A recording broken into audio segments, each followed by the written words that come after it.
तो आज एक कहानी सुनाऊंगी आप सबको। कहानी का नाम है हरी बिंदी। तो ये कहानी है बम्बई शहर की, और बम्बई का नाम ले रहे हैं तो बरसात का आना तो लाजमी है, हम सबको पता है। तो उन दिनों की ये कहानी है। सुबह का वक्त था कि घड़ी की टिक टिक से उसकी आंख खुल गई। घड़ी की टिक टिक, पर गौर फरमाइएगा, ये टिक टिक दीवार पर लगी घड़ी से नहीं, बल्कि उसकी कलाई में बंधी घड़ी से आ रही थी। एक अजीब सी आदत थी उसे कलाई में घड़ी पहनकर सोने की। कुछ होती है ना अजीब आदतें जिन्हें छोड़ा नहीं जा सकता, उन्हीं में से एक आदत उसकी भी थी। अब घड़ी की टिक टिक से जब आंख खुली तो देखा घड़ी में 6 बज रहे हैं। अरे बाप रे, बिस्तर पर पड़े पड़े सोचने लगी कि अभी राजन की आवाज़ आएगी और राजन कहेगा उठना नहीं है क्या, 6 बज गए हैं। फिर सुबह का नाश्ता, चाय, लंच और फिर 8 बजे राजन की रवानगी। ये सुबह की भागदौड़ में आराम कहाँ है, ये सुबह की भागदौड़ में सुकून कहाँ है। बस यही सब सोचते सोचते अचानक उसे ख्याल आया, अरे कल रात ही तो राजन दिल्ली गया था, मतलब आज मैं मजे से सो सकती हूँ। ये सोचकर वो पूरे बिस्तर पर लोट लगा गई और यहाँ से वहां तकिया अपनी बाहों में सोचने लगी कि आज जल्दी उठने की कोई जरूरत नहीं। तो सोचा थोड़ी देर और सो लिया जाए। अब इस बार जो आंख लगी वो आंख सीधा 8 बजे खुली, पर इस बार खुली आंख में कोई जल्दबाजी नहीं थी। इस बार खुली आंख में था सुकून। इस सुकून के साथ उठते ही एक बड़ी सी अंगड़ाई उसने ली और अंगड़ाई लेते ही सोचा क्यों ना एक प्याली चाय पी जाए। सुबह सुबह और एक प्याली सुकून की चाय, वाह बात ही कहाँ है, ऐसे मौके मिलते ही कहाँ हैं। तो फटाफट एक प्याली चाय बनाई और अपनी घर की खिड़की के पास आकर हाथ में एक प्याली लिए बैठ गई। और खिड़की से जैसे ही पर्दा हटाया तो देखा मौसम में धुंध छाई थी, सूरज बाहर नहीं निकला था, और यही तो उसे सबसे अधिक पसंद था। यही सोचते हुए वह प्याली की चुस्कियां लेती जा रही थी, चाय की चुस्कियां लेती जा रही थी कि सोचने लगी, मैं भी कितनी अजीब हूँ। इस कोहरे में, इस धुंध में मुझे खुलापन महसूस होता है, और सूरज के प्रकाश में जब सब कुछ साफ नजर आता है तब मुझे घुटन महसूस होती है।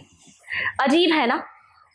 हमारी इस कहानी की ये नायिका भी थोड़ी सी अलग जरूर है, क्योंकि उसे लगता है कि इस कोहरे में, इस धुंध में से कुछ ना कुछ सकारात्मक अनायास बाहर निकल आएगा, जो उसे जीवन में कोई नई खुशी देगा।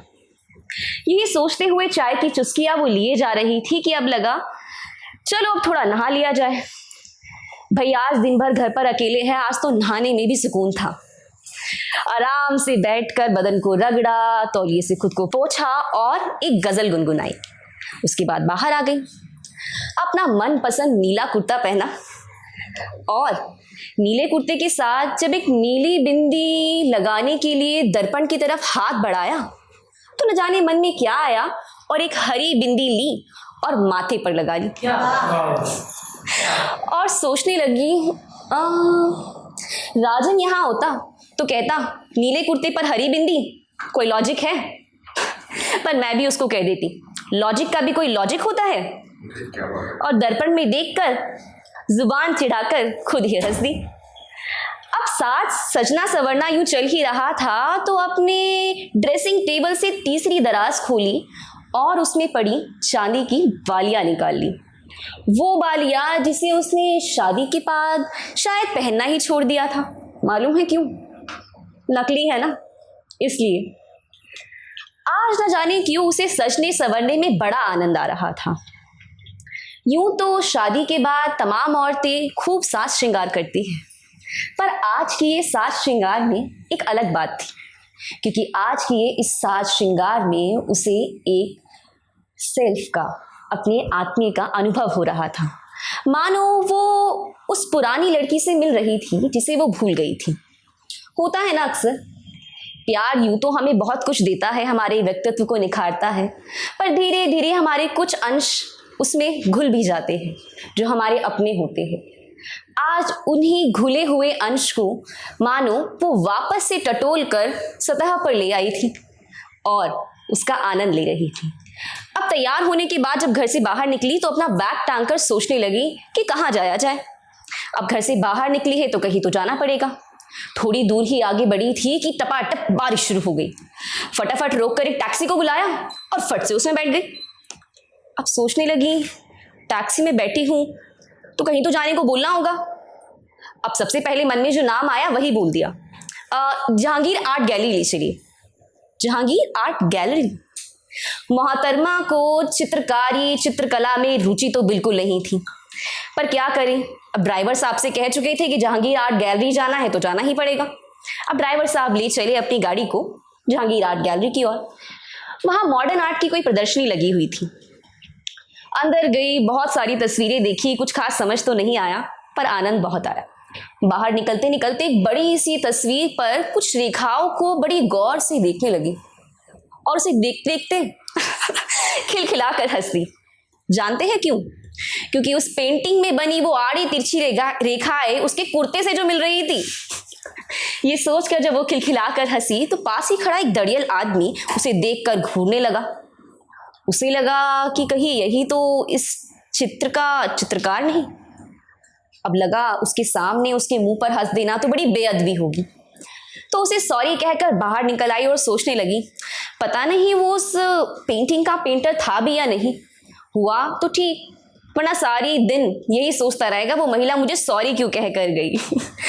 वैसे भी बड़ी दाढ़ी रखने का आजकल शौक और हक तो केवल दो ही लोगों में मिलता है, पहले कलाकार और दूसरे उद्योगपति। नौकरी पेशे वाले लोगों के पास कहाँ इतना समय है। ये सोचकर जैसे ही वो आगे बढ़ी तो देखा सामने एक रेस्टोरेंट है। भूख लगी है, थोड़ी पेट पूजा की जाए। अब जाते ही वहां बैठ गई और वेटर से बोला एक गर्मा गर्म आलू की टिक्की और एक आइसक्रीम साथ में। वेटर ने बड़ी गौर से देखा और पूछा एक साथ? जी हाँ, कोई एतराज है? वेटर ने कहा नहीं नहीं, कोई एतराज नहीं। अब बैठी बैठी जब खाने की लुत्फ लेने लगी तो सोचने लगी राजन होता तो पूरे मेन्यू को स्कैन करता, देखता, ये वो और बहुत सी चीजें, और उसके बाद कुछ ऑर्डर करता। आज काम कितना चटपट हो गया। अकेले घूमने में एक अलग ही मजा जरूर है। ये सोचते हुए जब आगे बढ़ी तो सोचने लगी कि आज कोई मूवी देखी जाए। अब पता नहीं हम में से कितने लोग अकेले थिएटर हॉल में जाते हैं मूवीज देखने के लिए। मूवी हॉल में पहुंची तो किस्मत से उसके एक मनपसंद कलाकार की मूवी वहां लगी हुई थी। थिएटर हॉल में पहुंचते ही वहां बैठ गई और आज मूवी देखने में उसे कुछ ज्यादा ही मजा आ रहा था। यूं तो ये कलाकार उसका मनपसंद था, पर आज वो कुछ ज्यादा ही ठहाके लगा रही थी। पर इसके बीच उसने एक बात नोटिस की, ध्यान दिया कि उसके साथ बैठे आदमी की हंसी तो उससे भी ज्यादा है। अरे बाप रे, कहीं ये इस कलाकार को मुझसे भी ज्यादा तो नहीं पसंद करते। मूवी के बीच में ही दोनों एक साथ एक ठहाका लगाकर जब हंसे तो दोनों के हाथ अचानक एक दूसरे से टकरा गए। एक दूसरे को सॉरी बोलने के लिए जब एक दूसरे की तरफ देखा तो फिर से खिलखिलाकर हंस दिए, मानो इस अजीब सी हंसी ने दोनों अजनबियों के बीच में एक अनकहा सा रिश्ता बना दिया था। अब जब दोनों मूवी खत्म होने के बाद थिएटर हॉल से बाहर निकले तो अजनबी ने मौसम की ओर देखकर कहा कितना बेरंग मौसम है। लड़की ने उसकी ओर देखा और कहा बेरंग या सुहावना? अजनबी कहने लगा मौसम तो बेरंग ही है। लड़की ने कहा ठीक है, कितना सुहावना बेरंग मौसम है। ये कहकर लड़की ने बिना कुछ सोचे समझे अजनबी के सामने एक प्रस्ताव रख दिया, कॉफी पिएगे? अजनबी ने भी हाँ कह दिया। दोनों चल दिए रेस्टोरेंट में कॉफी पीने के लिए। अब दोनों वहां बैठे खिड़की के बाहर बॉम्बे की बारिश को देख रहे थे कि अजनबी ने लड़की से पूछा आप जो सोच रही है क्या मैं उसे जान सकता हूं? लड़की ने कहा ठीक है। लड़की ने कहा मैं दरअसल ये सोच रही थी कि ये सामने बैठे समुद्र में अगर मैं कूद जाऊं तो कितनी देर तक तैर कर जा सकूंगी। अजनबी हंस दिया। लड़की ने कहा आप बताएंगे कि आपके मन में क्या चल रहा है? अजनबी ने कहा बताना तो चाहूंगा पर बुरा तो नहीं मानेगी। लड़की ने कहा नहीं, पर ये सोचकर मायूस हो गए कि अब वही घिसी पिटी आशिकाना बातें शुरू हो जाएगी। ये सोचकर लड़की ने कहा कि मैं ये सोच रहा था यहां से वर्ली तक जाने का टैक्सी का किराया कितना होगा। अरे ये कैसी अजीब सी चीज जो ये अजनबी अपने मन में सोच रहा है। ये सोचकर लड़की फिर से हंस दी और झटपट कह पड़ी अगर मुझे आधे रास्ते मेरे घर पर छोड़ते जाएगी तो किराया आधा होगा। मानो दोनों को एक मौका फिर मिल गया साथ में कुछ वक्त बिताने का। अब दोनों आगे चल दिए। लड़की ने ज्यादा कुछ कहा नहीं, पर पूरे रास्ते ये सोचती रही कि आज बहुत दिन बाद उसकी किसी ऐसे व्यक्ति से मुलाकात हुई है जो ये नहीं जानना चाहता कि वो शादीशुदा है या नहीं, उसका पति है या नहीं, या वो कहाँ रहती है। वो जैसी है बस वैसे ही उससे बातें करना चाहता है, उसके साथ वक्त बिताना चाहता है। टैक्सी में बैठते ही थोड़ी ही देर बाद घर आ गया। महिला जब टैक्सी से उतरी तो उसने किराया देने के लिए अपना बटुआ खोला तो अजनबी ने कहा, पैसे रहने दीजिए। लड़की ने कहा, भला ऐसे क्यों, मैंने तो आधे किराए की बात की थी। अजनबी ने कहा, आज का दिन मेरे लिए बहुत खास है। लड़की ने एक अजीब निगाह के साथ अजनबी की ओर देखा और पूछा, वो क्यों? अजनबी ने कहा, क्योंकि मैंने पहली बार किसी लड़की को नीले कुर्ते पर हरी बिंदी लगाए देखा है, इसलिए। यह कहकर टैक्सी आगे बढ़ गई और लड़की वापस अपने घर की ओर चल दी। तो ये थी कहानी हरी बिंदी विद्ला गर्ग के द्वारा।